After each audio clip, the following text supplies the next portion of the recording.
Good morning. Good morning. My name is Rob Thacker. I'm the music director here. This month's theme is Deep Listening, and so this month for our welcome hymn, we are going to be singing Voice Still and Small, number 391. Please rise in body or spirit and join me in singing.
Please join me in this morning's chalice lighting. Here today, in this place, is that what's up there? I can't see a bunch of it. Just keep going. May we listen so that we can hear. May we hear so that we can feel. May we feel so that we can know. And may we know so that we can change ourselves and this world. May this chalice we light our way.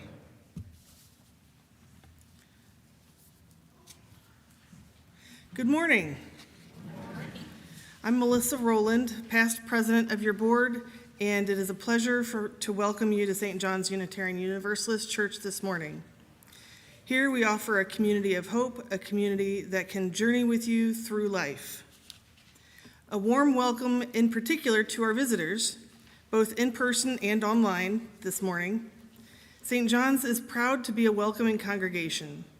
We seek to be a spiritual home for all, and as such, we honor and value the racial, economic, cultural, age, physical ability, sexual orientation, and gender diversity of our members and visitors.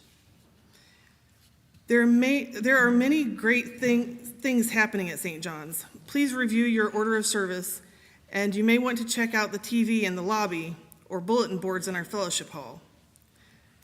Now please put your phones in church mode, and again, welcome to St. John's.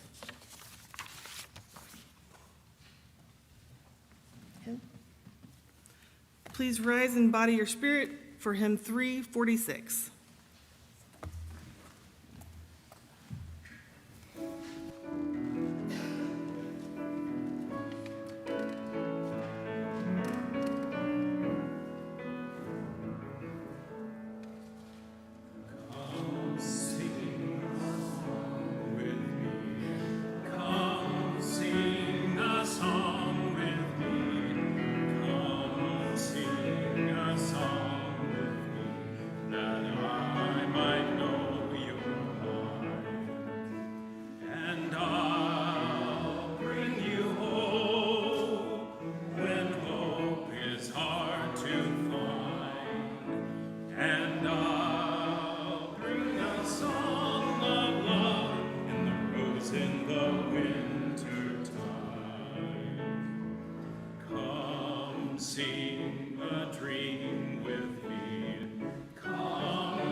And I'll bring a song of love.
And thank you, Stephen.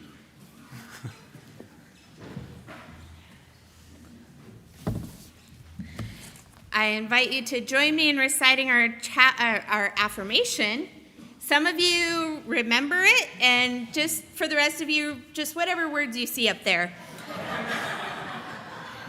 This is the mission of our faith, to teach the fragile art of hospitality, to revere both the critical mind and the generous heart, to prove that diversity need not mean divisiveness, and to witness to all that we must hold the whole world in our hands. Unitarian Universalism is a tradition that welcomes people who come from many different backgrounds and believe many different things. We offer a community that will be with you through the joys and the sorrows that come into all of our lives. Some days we have extra joys to share with one another. Some days we can offer one another surprise joy, and we have the pleasure of doing that today. I'd like to invite Gay up here before we continue our ritual of joys and concerns.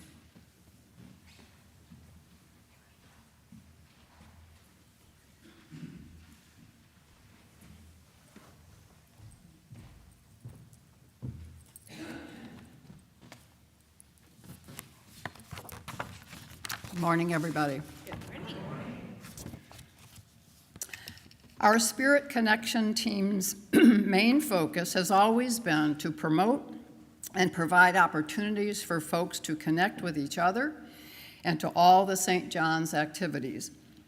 Secondly, but equally as important and vital to the health of our community, is to recognize those generous, thoughtful, and caring individuals who step up, go out of their way, reach out to make it all happen. Today's award needed to be kept a secret because he is an important and valued member of our team. I'd like to invite David Strecker to please join me.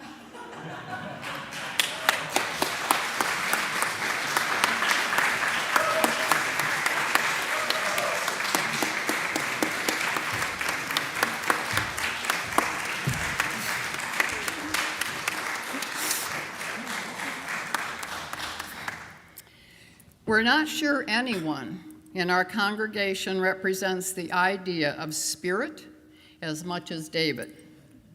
Ever since he began attending St. John's about 3 years ago, he has radiated joy in doing whatever he can to contribute.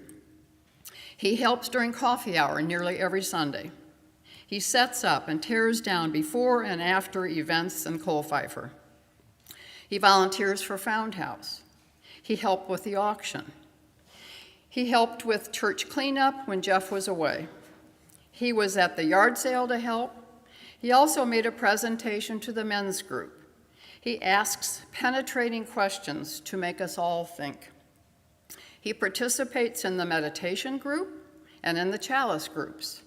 He's also on the leadership committee, Spirit Connection team, the Found House team, the counting team. I'm sure I've missed something. We are also sure that he will be the first to volunteer for anything that comes up next. David also volunteers at Good Samaritan Hospital. Life has not always been easy for David, but have you ever seen him without a smile on his face? Even after he has walked 1.5 miles to church from his apartment in the heat of the summer or the cold of winter? We are so grateful for David's commitment to St. John's. Let's celebrate him.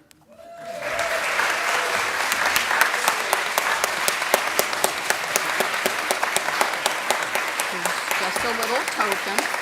Would you like to say something? You don't have to, but if you'd like to say something. I love you guys.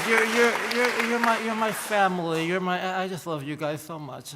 That's all I can say. Okay. Would you like to keep this? Yes. Thank you, David.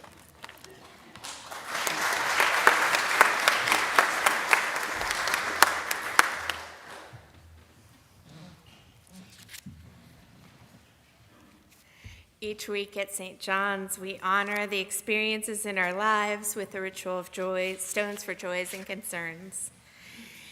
Here we do this by placing stones that represent what we carry into the sand that represents our community over all the years we have existed. If you would like a joy or concern to be read and you're in the room, please leave them on the table. And if you're online, you can put your joy or concern into chat, and we will read it out at that point in the service.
We place a final stone for all of those of you who are joining us online. And we represent the candle reminding us that we are united as one community. Today, it looks like we have one joy to share. Joetta and Kathy are grateful that the St. John's Choir performed at the first ever Boone County Pride yesterday.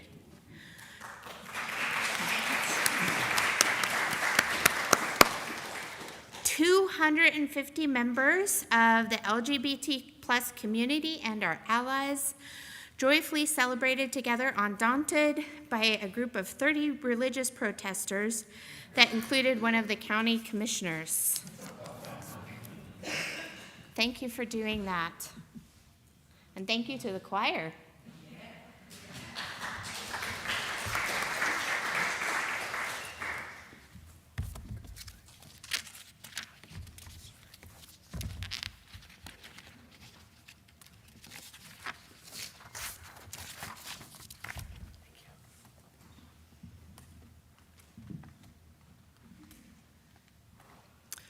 Our meditation today comes from Gary Kowalski, Listening with the Heart. Maybe prayer doesn't mean talking to God at all. Maybe it just means listening. Unplugging the TV, turning off the computer, quieting the mental chatter and distractions. Maybe it means listening to the birds and the insects and the wind and the leaves, the creaking and groaning of the trees. Noticing who else is out there, not far away, but nearby. Sitting so still we can hear our heart beat. Watch our breath, the gentle whoosh of air, the funny noises from our own insides, marveling at the body we take so much for granted. Maybe it means listening to our dreams, paying more attention to what we really want from life, and less attention to all the nagging, scolding voices from our past. Or maybe it's all about listening to each other, not thinking ahead to how we can answer or rebut or parry or advise or admonish, but actually being present to each other. Perhaps if we just sit quietly, we'll overhear a peace whispering through the centuries. That's missing from the clamor of the moment. Maybe prayer means listening to the silences between the words, noticing the negativity of space, the vast, undifferentiated, and nameless wonder that underlies it all. Maybe prayer doesn't mean talking to God at all, but listening with the heart to the angel choirs all around us. Those who have ears, let them hear.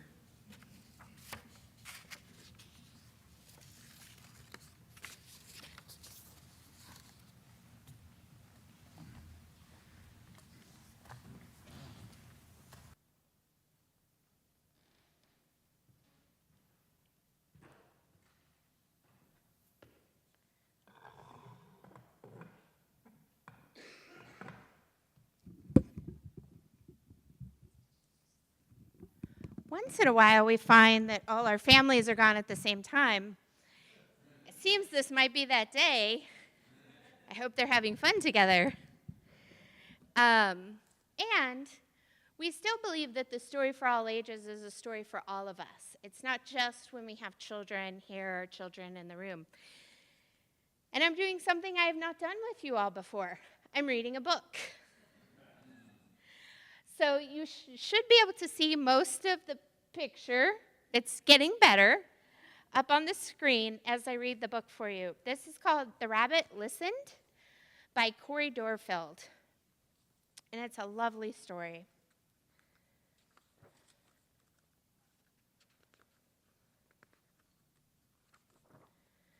One day, Taylor decided to build something new, something special, something amazing. Taylor was so proud. But then, out of nowhere, things came crashing down. The chicken was the first to notice.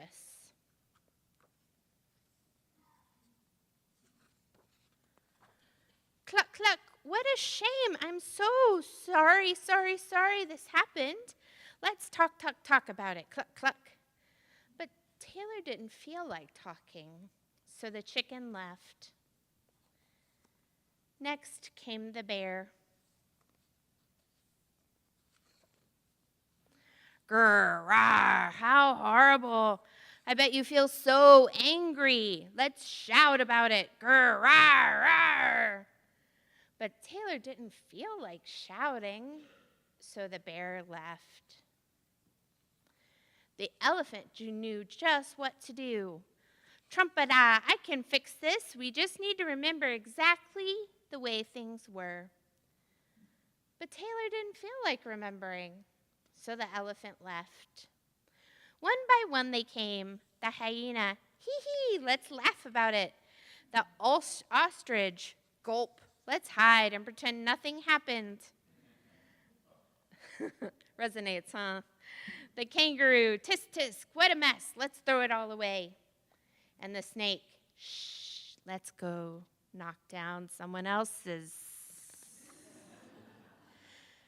But Taylor didn't feel like doing anything with anybody, so eventually they all left until Taylor was alone. In the quiet, Taylor didn't even notice the rabbit, but it moved closer and closer until Taylor could feel its warm body. Together, they sat in silence until Taylor said, "Please stay with me." The rabbit listened. The rabbit listened as Taylor talked. The rabbit listened as Taylor shouted. The rabbit listened as Taylor remembered and laughed. The rabbit listened to Taylor's plans to hide, to throw everything away, to ruin things for someone else. Through it all, the rabbit never left. And when the time was right, the rabbit listened to Taylor's plans to build again. "I can't wait," Taylor said. "It's going to be amazing." The end.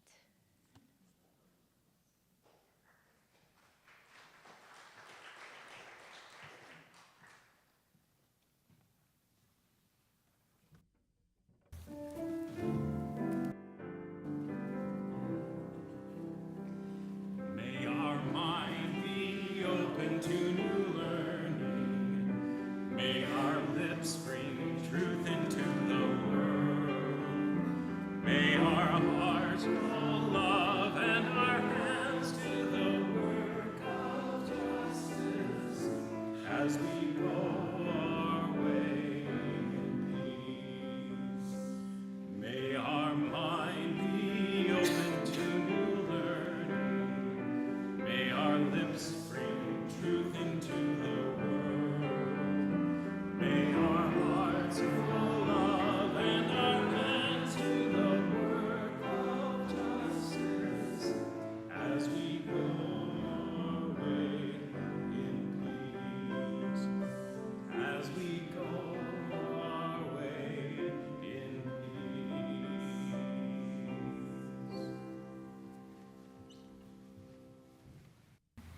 I'd like to invite Linda Heath forward to introduce our Split the Plate guests.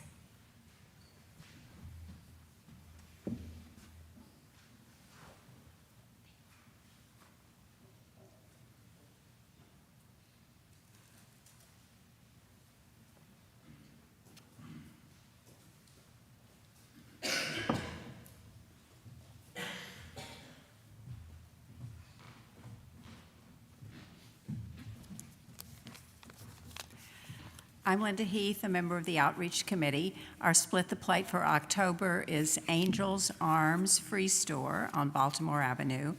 A number of years ago, our member Ann Scove, Ann's here waving in the back, introduced us to Angel's Arms, and we began having the big basket at the front where you could bring food and other items.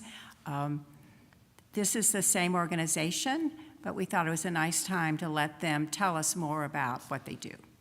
And I'll introduce Miss April Brooks, and she can introduce the other women.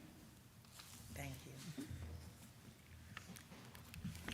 Hello, good morning, all parishioners and congregants. My name is April Brooks. I'm a volunteer and team leader at Angel Arms Free Community Center, of which I've been actively involved for about 5 years. Myself, along with 4 other individuals, 2 of which are here today, Nevaeh Rice, Melissa Miller, Eva Harris, and Yvonda Norris, are also workers at the location.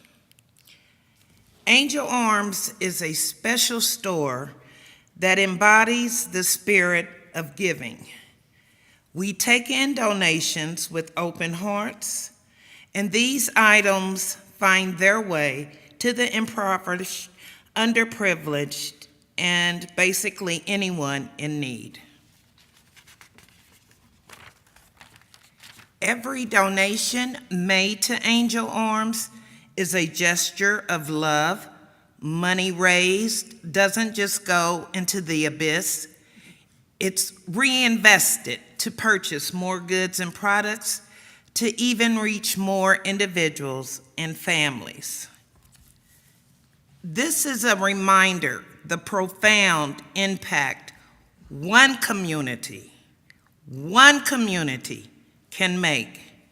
This shows us the act of giving, no matter how large or how small, creates a positive change. This store is also a place of hope, love, and faith.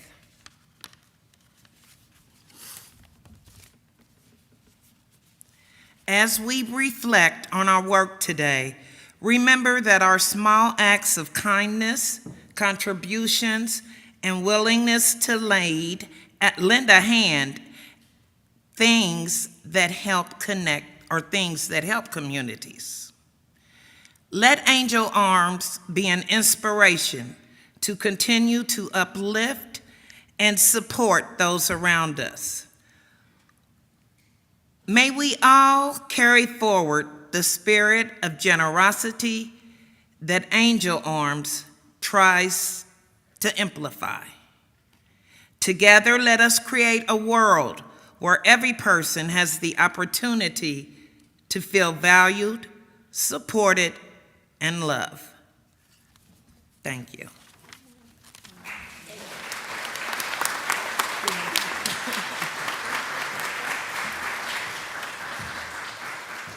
So a quick reminder of how this works. All of the offering today will be split 50-50 between St. John's and Angel's Arms Free Store.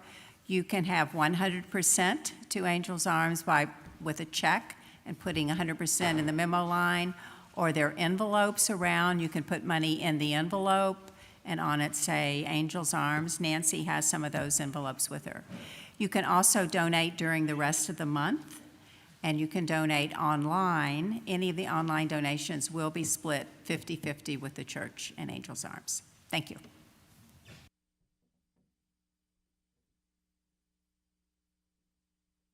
Thank you, and thank you for the important work you do.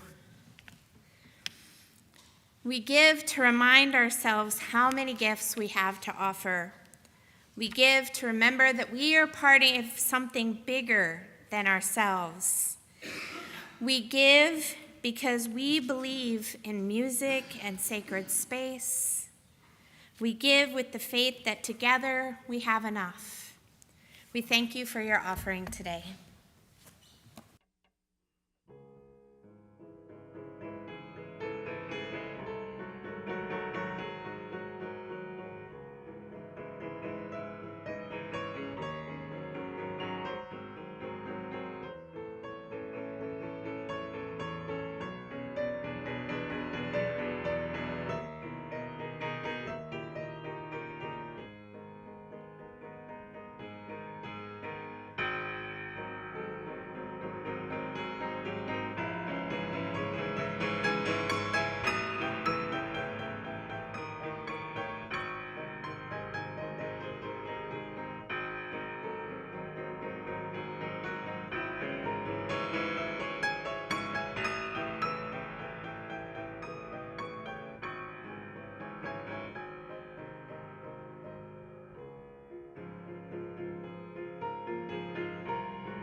Thank you, Stephen. That was beautiful.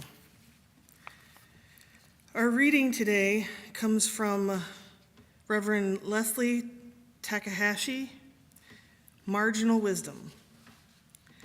They teach us to read in black and white. Truth is this, the rest is false.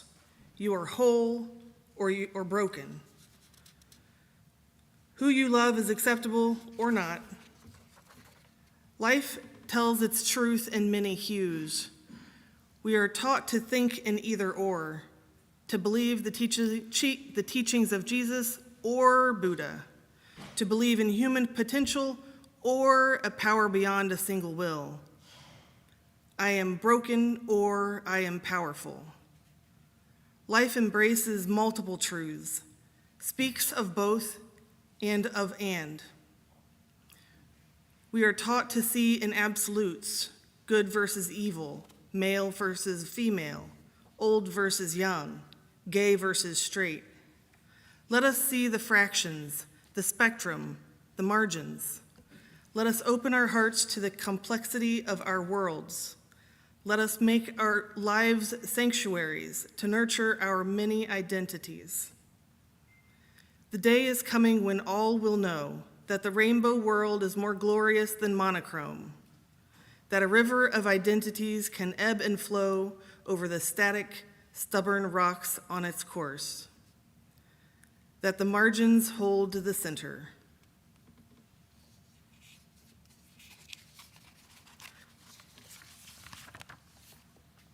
Please stand as you're willing or able to sing 1051 in the Teal Hymnal.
to the universe who we are.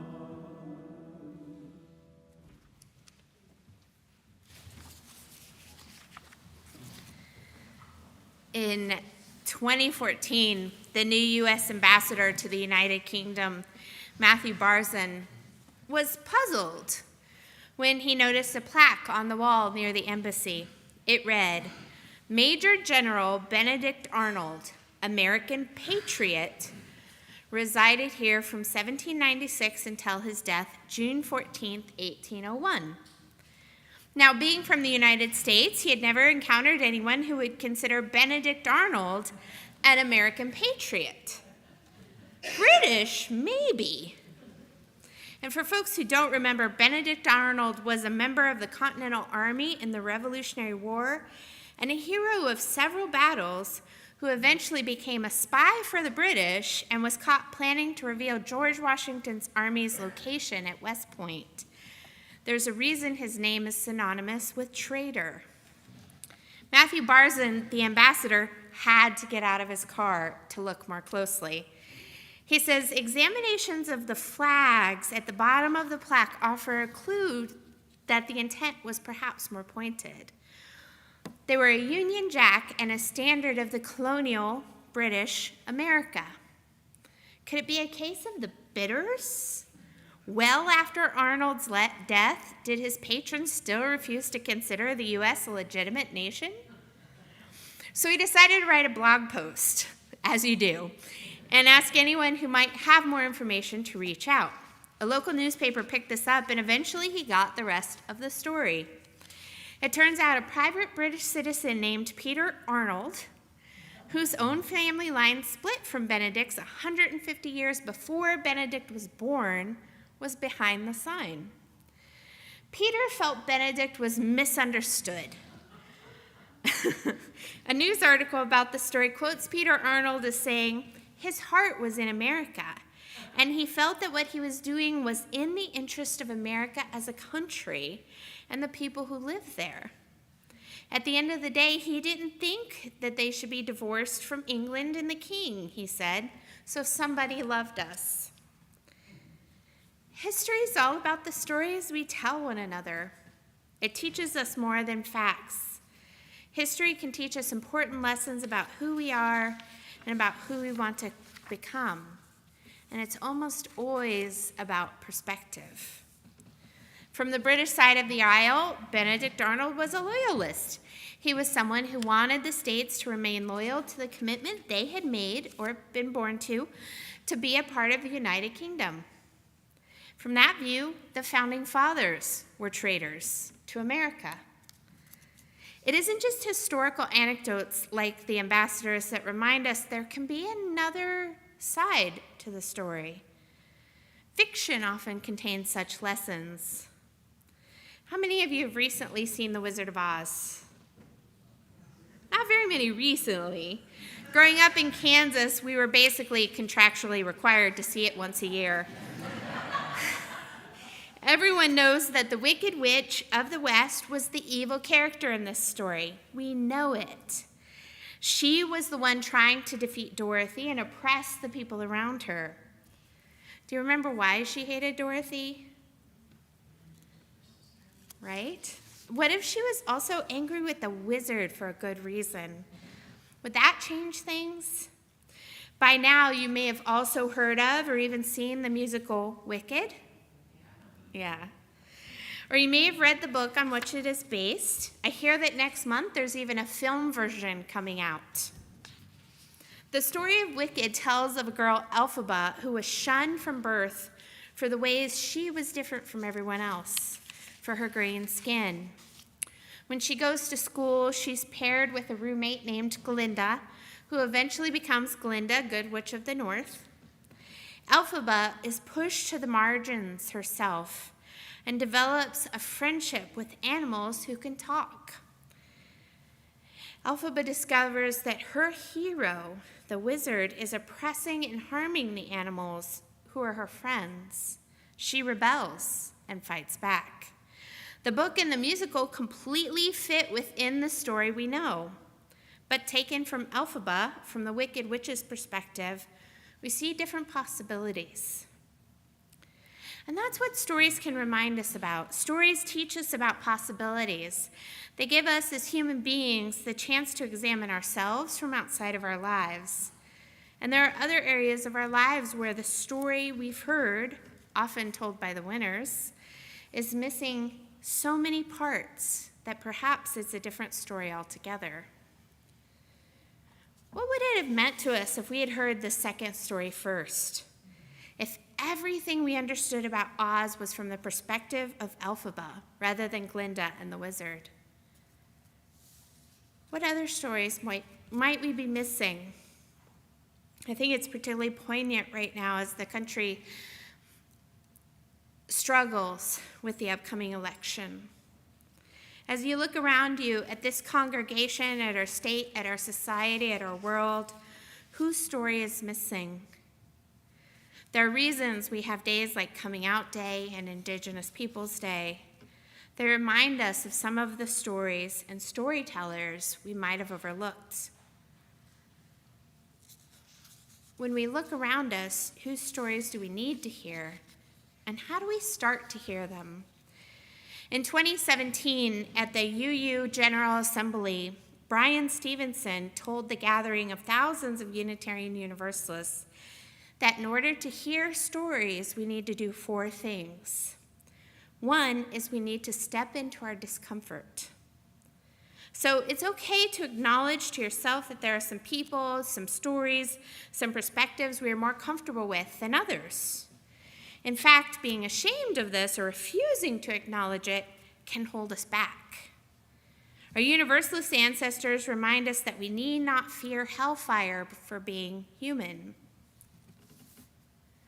and having areas in which we need to grow. Our limits are not a threat to our inherent worth and dignity. Knowing where our discomfort is, accepting it as something we bring with us into new interactions and new stories, and then learning to move through it and seek out and hear those stories anyway is an important part of our faith. Brian Stevenson says we must also get proximate, get close to the poor, the neglected, the abused. Are you in relationship with people who have a different experience than you do? Do you have a relationship with people who are in a different socioeconomic level, people who are on the margins? I'll confess, I spend much of my time near those who are quite similar to me, hearing stories of those on the margins of society from a distance, through news articles, books, television shows. But as I've shared with some of you before, one of my own experiences of getting proximate happened in May of 2018, when I and several others were arrested in Indianapolis with the Poor People's Campaign. We were that day protesting the mistreatment and neglect of women, children, and people with disabilities. The legislature was in session, and I don't even remember the bill they were trying to pass. And after we were arrested, we found ourselves in a holding cell with as many as 20 other women. The first thing you noticed about this place was that it was dirty. There was dirt everywhere, streaks of something on the walls.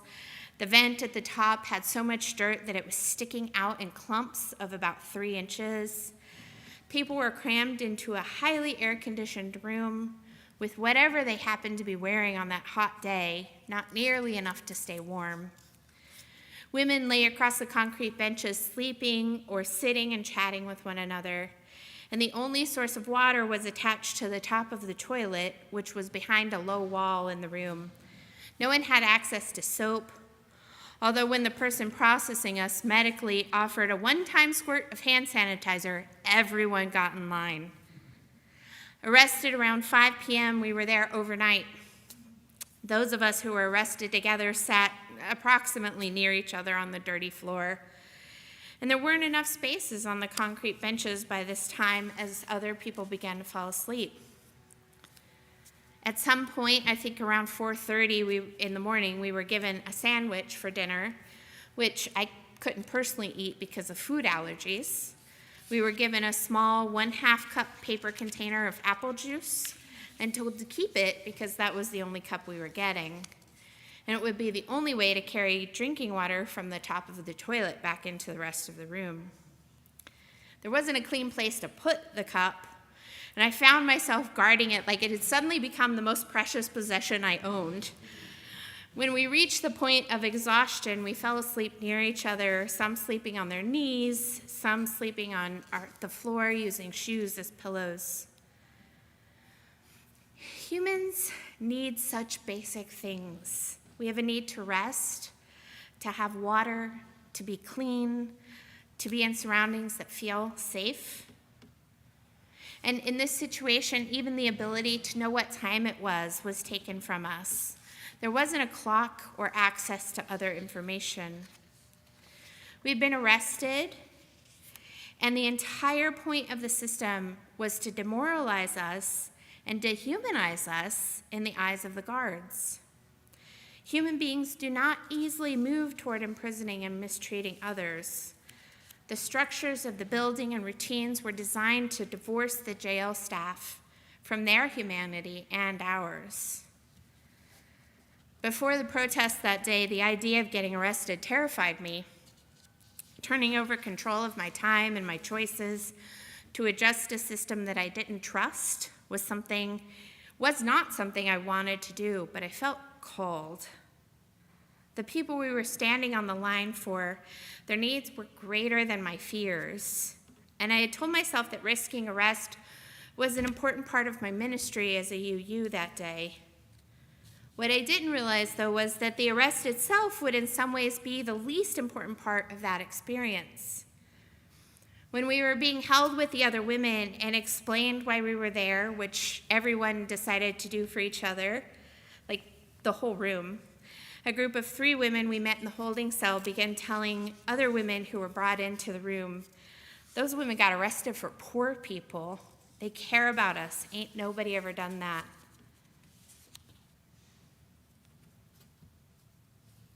What a crushing thought. Like, just to be shocked that somebody cared about you. When the women found out I was a minister, 2 of them asked me to hear their stories and to pray with them. They wanted to tell their stories and just know somebody heard them. By the time we were released the following morning, I realized that my call in this action had not been about making a statement in the streets, as valuable as that can be. I had been called to get proximate with those I rarely had the opportunity to interact with on a day-to-day basis. And I'm not saying you have to go to jail to understand the lives of those who are poor or marginalized. Seek out stories. Listen to the experiences of those who are in situations. And always understand there's more to the story than you can understand.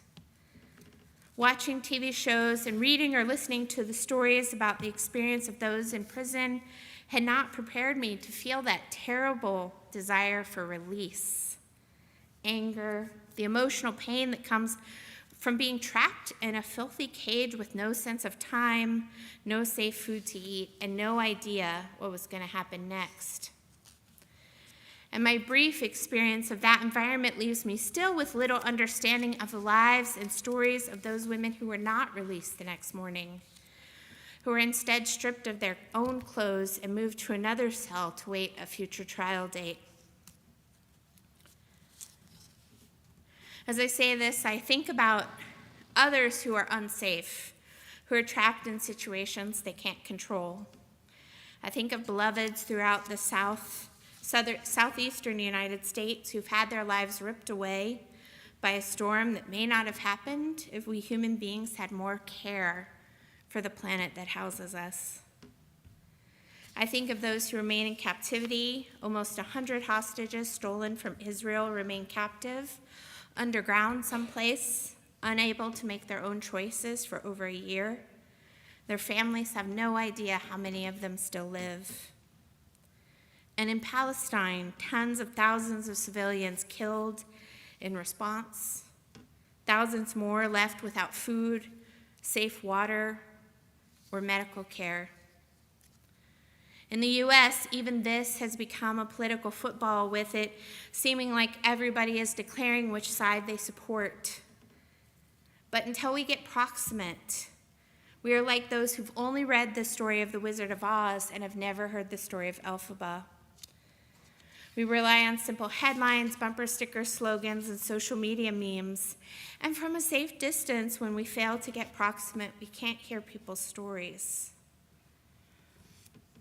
Don't misunderstand me. We can and should stand on the side of the suffering and against oppression. Yes, we can take a position and state that those who stole hostages were wrong and should be stopped. We can take a position and recognize that Israel has long been a target of those who wish to see her destruction, and that we must work together to fight anti-Semitism. And we can take a position and state that the attacks against civilians all across Palestine, the destruction of hospitals and families, is wrong and should be stopped. But through it all, we can also seek out opportunities to get proximate, to listen and seek out stories of individuals, even and perhaps those especially who are very different from us. Even when we can't go there, the stories are available. And then we can be reminded that we are all human. This is how you create new narratives, not based in fear and anger, another task that Brian Stevenson charges us with.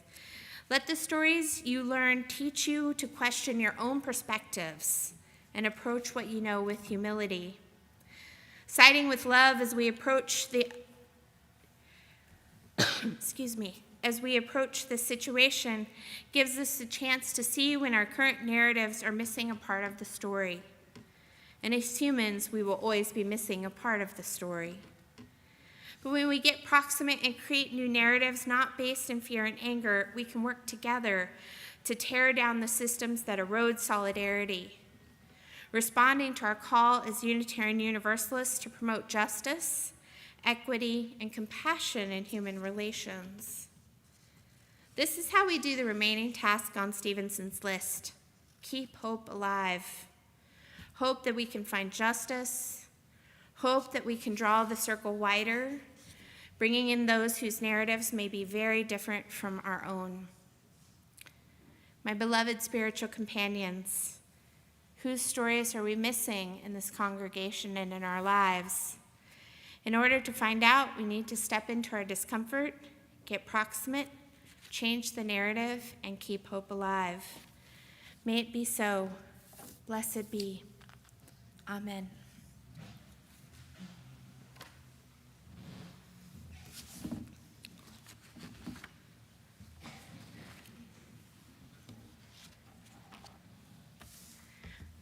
So we have a few announcements today. As always, check out your order of service. One update to your order of service is the board is holding listening circles. We're going to be holding 3 listening circles. The first one is not going to be on the 10th. We rescheduled it. That one will be on we moved the 10th to 28th. The first one will be online on the 13th, next Sunday, at 6 p.m. The other 2 will be in person. One will be on the 20th at 1 p.m. here, and then the 28th at 6 p.m. here. There will be more information in the newsletter, including a link to register, but you can also use this QR code here.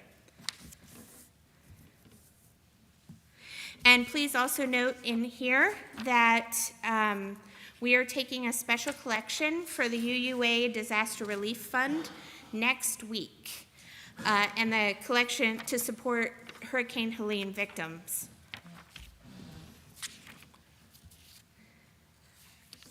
And we also have a special announcement. The board this week voted to hire an RE consultant to work with us for the next 3 months. I'll read to you a little bit of her bio, and you'll get more information also in the newsletter, or you can ask somebody. Her name is Reverend Sierra Marie Jerfail, and she would like you to know she's excited to be working with St. John's until early February as our consulting religious educator. She will assist behind the scenes with weekly business related to our ministries for children, youth, and families, as well as lead us through a family needs assessment and a congregational visioning process on the future of these ministries. Reverend Sierra Marie is a lifelong UU and an ordained UU minister.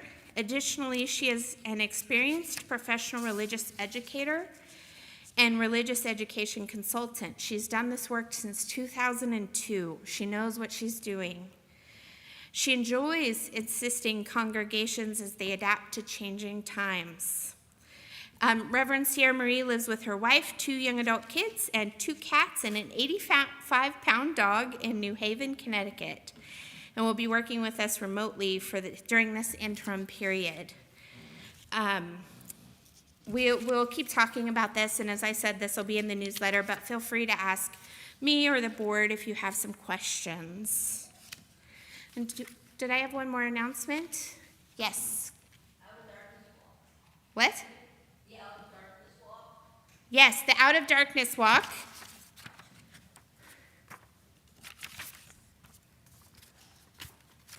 Is coming up in 3 weeks? 2 weeks. When is it? October 20th. So 2 weeks. She will be outside to sign people up. Any other announcements? Did I miss anything? All right. Let's do it. We'll now sing, in closing, hymn 307, The Human Touch Can Light the Flame. Please rise and bow to your spirit.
May we be called to listen deeply to one another.